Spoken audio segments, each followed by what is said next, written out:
ഇപ്പൊ എനിക്ക് ആഗ്രഹമുണ്ട് ബെഞ്ചിന്റെ മുകളിൽ നിന്ന് ചാടണം എന്ന്. ഞാൻ പറ്റില്ലല്ലോ. ചാടി എന്ത് പറയും എന്നെ കുറിച്ച്? അതെന്റെ 7 വയസ്സുകാരന് 8 വയസ്സുകാരനല്ലേ സാധിക്കുള്ളൂ. ഉം. അതിന് ഹൈപ്പർ ആക്ടിവിറ്റി ആന്നൊക്കെ പറയുന്ന ആൾക്കാരോട് ഞാൻ ഇങ്ങനെയാണ് പറഞ്ഞു കൊടുക്കാറുള്ളത്.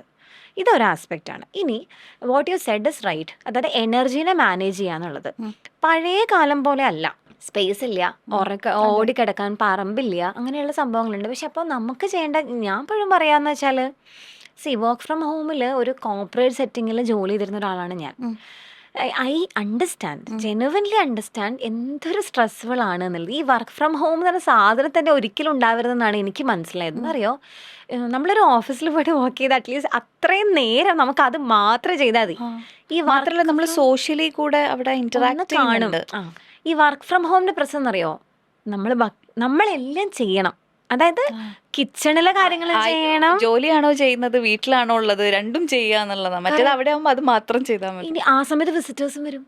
നീ ആ. വർക്ക് ഫ്രം ആ. ഹോം അല്ലേ, ഇപ്പൊ ഞാൻ യാ, ഇവിടെ യാ, വന്ന് യാ, എന്താ യാ. കുഴപ്പം?